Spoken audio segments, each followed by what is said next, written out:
ETF index mutual funds నేర్చుకుని stock మార్కెట్లో రాణించాలనుకుంటున్నారా? వెంటనే ఈ నెంబర్కి కాల్ చేయండి. హాయ్ హలో నమస్తే, welcome back to Suman TV. Present మనతో పాటు ఉన్నారు corporate and soft skills trainer Madhuravani గారు. నమస్తే మ్యామ్. నమస్తే అండి. రీసెంట్గా ఒక ఆర్టికల్ చదివానండి, సాఫ్ట్వేర్ అబ్బాయిలకి కొత్త సమస్యలు అని చెప్పేసి. మామూలుగా ఒకప్పుడు సాఫ్ట్వేర్ అంటే చాలా డిమాండ్ ఉండేది. అవును, పెళ్ళిళ్ళ విషయాల్లో కానీ, కట్నం విషయంలో కానీ, మనం కట్నం అనకూడదేమో, డబ్బుల విషయంలో కానీ. అయితే ఇప్పుడు వాళ్ళకి సమస్యలు ఏంటంటే మంచి జాబ్ ఉంది, మంచి ప్యాకేజ్ ఉంది, అన్నీ బాగున్నాయి. అయితే ఈ అడ్జస్ట్మెంట్ ఉంటుంది చూసారా లైఫ్లో, అక్కడ వాళ్ళు అడ్జస్ట్ అవ్వలేకపోతున్నారు. ముఖ్యంగా చూసుకుంటే సాఫ్ట్వేర్ అబ్బాయిలుగా మాట్లాడుకుంటే మనము ఎందుకంటారు, ఎక్కడ వస్తుంది సమస్య అంటే? అంటే ఇప్పుడు వీళ్ళకి మన దగ్గర ఇప్పుడు ఒకప్పుడు ఎట్లా అంటే సాఫ్ట్వేర్ అల్లుడు అంటే చాలా గ్రేట్ క్రేజ్.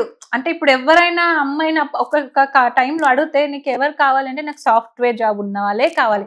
అప్పుడు గవర్నమెంట్ జాబ్స్ వాళ్ళని కూడా పట్టించుకోలేదు, ఎందుకంటే సాఫ్ట్వేరే గ్రేట్.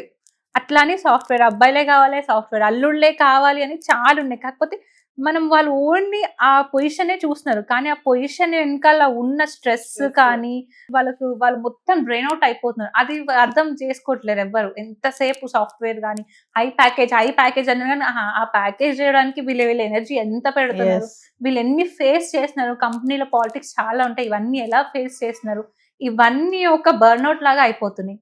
సో ఇప్పుడు మీరు అన్నట్టు ఆ పోస్ట్ లో ఒక సాఫ్ట్వేర్ అబ్బాయి మంచి ప్యాకేజ్ 40-50 ప్యాకేజ్ మ్యారేజ్ చేసుకున్నారు. సో వాళ్ళిద్దరి మధ్యలో సెట్ అవ్వలేదు. సో దానివల్ల ఇప్పుడు మళ్ళీ ఇంకోటి మనం కొత్తగా ట్రెండ్, అలిమనీ ట్రెండ్.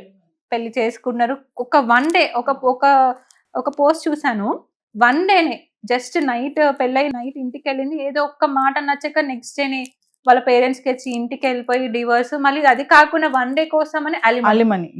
ఇప్పుడు వీళ్ళు ఇంత కష్టపడి సంపాదించుకుందంతా అలిమనీ. సో ఇప్పుడు మనం మాట్లాడుకున్న పోస్ట్ లో కూడా తనకు 40-50 lakhs ఉంది ప్యాకేజ్. ఇప్పుడు ఆ వైఫ్ తో సెట్ అవ్వలేదు, డివోర్స్ అయిపోయింది, అండ్ తను 30 lakhs అలిమనీ అడిగింది. సో అంటే ఇప్పుడు తన శాలరీ అంత లేదు, 30 lakhs ఇచ్చే అంత లేదు. సో తను బయట తీసుకునో లేకపోతే ఉన్న ప్రాపర్టీ అమ్ముకోనో ఇవ్వాల్సి వస్తుంది. సో ఈ సాఫ్ట్వేర్ అంటున్నారు, కానీ వాళ్ళని కరెక్ట్ గా అర్థం చేసుకోవట్లేరు. సాఫ్ట్వేర్ అబ్బాయిల్ని ఇట్లా ఆడపిల్ల గల వాళ్ళు ట్రాప్ చేస్తున్నారని కూడా అనుకోవచ్చు అంటారా? అంటే ఇలా పెళ్లిళ్ళు చేసుకోవడం, సరిగ్గా మాట సెట్ కాకపోతే డివోర్స్ అడగడం, తర్వాత అలిమనీకి మెయింటెనెన్స్ అని చెప్పి చాలా పేర్లు ఉన్నాయి, రకరకాల నేమ్స్ ఉన్నాయి కదా, దాన్ని పెట్టేసి ఇట్లా డబ్బులు అడగడం కానీ. అంటే అబ్బాయిలు, ముఖ్యంగా సాఫ్ట్వేర్ అబ్బాయిలు మెంటాలిటీ వీక్ గా ఉంటుంది అంటే? మెంటాలిటీ వీక్ అని చెప్పలేము, అందరూ వీక్ ఉంటారని చెప్పలేదు. వీళ్ళు థింగ్స్ ని ఎలా మేనేజ్ చేస్తారు అది చెప్పుకోవాలి. ఇప్పుడు వాళ్ళు మంచి మేనేజ్ చేసుకోవాలి. మీకు వైఫ్ తోని వర్కౌట్ అవ్వట్లేదు, కౌన్సిలింగ్ కి వెళ్ళండి. ఇప్పుడు చాలా మంది కౌన్సిలింగ్ కి వెళ్తున్నారు, కౌన్సిలింగ్ కి వెళ్తే చేంజెస్ ఉంటాయేమో, అట్లా కౌన్సిలింగ్ కి వెళ్ళి ట్రై చేయండి. ఎప్పుడన్నా మనం కలవాలి అని చూడాలి, కానీ వర్స్ట్ కేసులోనే కదా మనం విడిపోయేది. సో మీరు కూర్చొని మాట్లాడి, లేకపోతే మీ పెద్దవాళ్ళని కూర్చొని వాళ్ళ సజెషన్ తీసుకుని, లేకపోతే కౌన్సిలింగ్కి వెళ్ళి డైరెక్ట్ విడిపోవడం కాకుండా ఇలాంటి స్టెప్స్ తీసుకుంటే మీకు అలిమనీ వరకు వెళ్ళే అంత ఉండదు కదా. సాఫ్ట్వేర్ అబ్బాయిలకి పెళ్ళైన తర్వాత ఇబ్బందులు బాగా వస్తున్నాయి. దీనికి కారణాలు డబ్బు. అంటే ఆ అమ్మాయిలు ఏంటంటే అతనికి బాగా డబ్బులు ఉంటాయి, సాఫ్ట్వేర్ కదా, మంచి లైఫ్, మంచి ప్యాకేజ్ ఉంటుంది, నన్ను బాగా చూసుకుంటాడు, ఏది కావాలంటే అది కొనిస్తాడు, ఏది కావాలంటే అది చేస్తాడు అనే ఆలోచనతో వస్తారు వీళ్ళు. తర్వాత అక్కడ కొంచెం అడ్జస్ట్ అవ్వక అటు ఇటుగా ఉంటే ఇలా జరిగిపోతుంది అంటారు. అంటే నిజంగా రీజన్ మనీ అనుకోవచ్చు అంటారా? ఒక రీజన్ మనీ అనుకోవచ్చు, ఇంకో రీజన్ అండర్స్టాండింగ్ ప్రాబ్లం అనుకోవచ్చు. ఇప్పుడు మనం శాలరీస్ వాళ్ళకి 50 lakhs, 20 lakhs, 30 lakhs ఎంత ఉన్నా కానీ దానికి తగ్గట్టే ఖర్చులు ఉంటాయి. ఇప్పుడు ఒక స్టేజ్ కి వెళ్ళినారు, దాని ప్రకారమే వీళ్ళ ఖర్చులు ఉంటాయి. కార్ అంటారు, ఇల్లు అంటారు, ఫ్రెండ్స్ తో పార్టీ అంటారు, ఇవన్నిటికీ కూడా బ్యాలెన్స్ చేయాల్సి ఉంటుంది. దాంతో పాటు వైఫ్ డిమాండ్స్ వేరే ఉంటాయి, చాలా ఉంటాయి. వైఫ్ కొంతమంది, అందరు కాదని కొంతమంది. ఇప్పుడు వాళ్ళ డిమాండ్స్ ఫుల్ఫిల్ చేయలేరు కాబట్టి వాళ్ళు డివోర్స్ వరకు వెళ్తున్నారు. జనరల్ గా అమ్మాయికి మనీ మైండ్ సెట్ ఉంటేనే తను అలిమనీ దగ్గరికి వెళ్తారు. మనం చాలా కేసెస్ చూసినాం, కొంతమంది అలిమనీ లేకుండా కూడా వర్కౌట్ చేసిన వాళ్ళు ఉండరు. ఎవరైతే సెల్ఫ్ రెస్పెక్ట్ ఉంటుందో, ఎవరైతే సెల్ఫ్ డిపెండెంట్ గా ఉంటారో వాళ్ళు అంటే ఒక బ్యాడ్ రిలేషన్షిప్ నుంచి బయటికి వెళ్ళాలనుకుంటారు, మనీ మ్యాటర్ కాదు. కొంతమంది అమ్మాయిలు ఎట్లా అన్ని బాగున్నా గానీ బయటికి వెళ్ళిపోతే డబ్బులు తీసుకోవాలి. ఇది ఒక కైండ్ ఆఫ్ ట్రాప్ అనొచ్చు మనం. ఇండైరెక్ట్ గా మనీ సంపాదించడం, బ్లాక్ మెయిల్ అనుకోండి.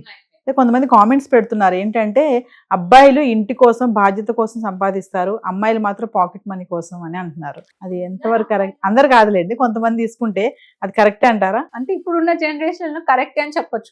అంటే అందరు కాదు, కొంత అమ్మాయిలు చాలా చాలా హై పొజిషన్ లో కూడా ఉన్నారు, అబ్బాయి కన్నా కూడా హై పొజిషన్ లో ఉన్నారు. కొంతమంది అమ్మాయిలు మళ్ళీ నాకు తెలియదు, నాకు అర్థం కాదు, అంటే వాళ్ళ థాట్ ప్రాసెస్ ఎలా ఉందో, అంటే మనం ఇట్లా మ్యాలిమనీ తీసుకొని డబ్బులు లాగేయచ్చు అనే థాట్ ప్రాసెస్ లో ఉన్నారు. కాకపోతే అది చాలా రాంగ్. మీరు నిజంగా మీరు బతకలేరు అన్నప్పుడు మీరు అల్యూమనీ తీసుకోవచ్చు. బట్ ఇప్పుడు ఈ జనరేషన్ లో ఎవరు చూసినా వర్కింగ్సే. మనం కొంచెం మంది 10% ఉమెన్స్ మాత్రమే హౌస్ వైఫ్ ఉన్నారు, మిగతా 90% అందరూ వర్కింగ్ ఉమెన్సే.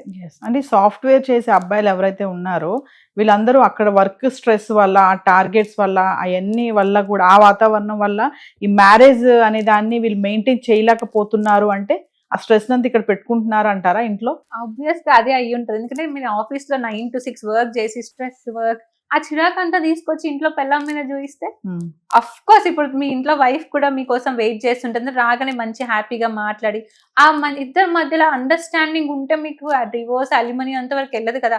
సో ఈ సాఫ్ట్వేర్ అబ్బాయిలు ఎప్పుడైనా కానీ బ్యాలెన్సింగ్ నేర్చుకోవాలి, ప్రొఫెషనల్ అండ్ పర్సనల్. మీరు ఆఫీస్ లో ఎన్నో పాలిటిక్స్ ఉంటాయి, మీరు వన్స్ 6:30 అయిపోయిందా, లాగౌట్ అయిపోయిందా, ఆఫీస్ పాలిటిక్స్ అక్కడనే మర్చిపోవాలి. ఇంటికి వచ్చినాక ఫ్రెష్, మీ ఇంటి పిల్లలు ఉంటారు, మీ వైఫ్ ఉంటుంది, కొంచెం కూర్చొని కాఫీ తాగి డే అంతా ఎలా నడుస్తుంది అట్లా డిస్కస్ చేస్తుంటే మీకు రిలీఫ్ ఉంటుంది, మీ పార్ట్నర్ కి కూడా ఓకే నాకు టైం ఇస్తున్నారు, నన్ను అర్థం చేసుకున్నారు, అలాంటి మిస్అండర్స్టాండింగ్ రాకుండా ఉంటుంది. సో ఏదేమైనా సాఫ్ట్వేర్ అబ్బాయిలకు మాత్రం కొత్త చిక్కే అనుకోవాలి ఇది, తప్పకుండా. కానీ వాళ్ళు మేనేజ్ చేసుకుని అండర్స్టాండ్ చేసుకొని కొంచెం అడ్జస్ట్ చేసుకోవాలి కూడా. మెయిన్ గా అడ్జస్ట్మెంట్. ఈ రోజులలో అడ్జస్ట్మెంట్ లేకనే మనం ఇన్ని డివోర్స్ కేసెస్, ఇన్ని కేసెస్ చూస్తున్నాం. Thank you.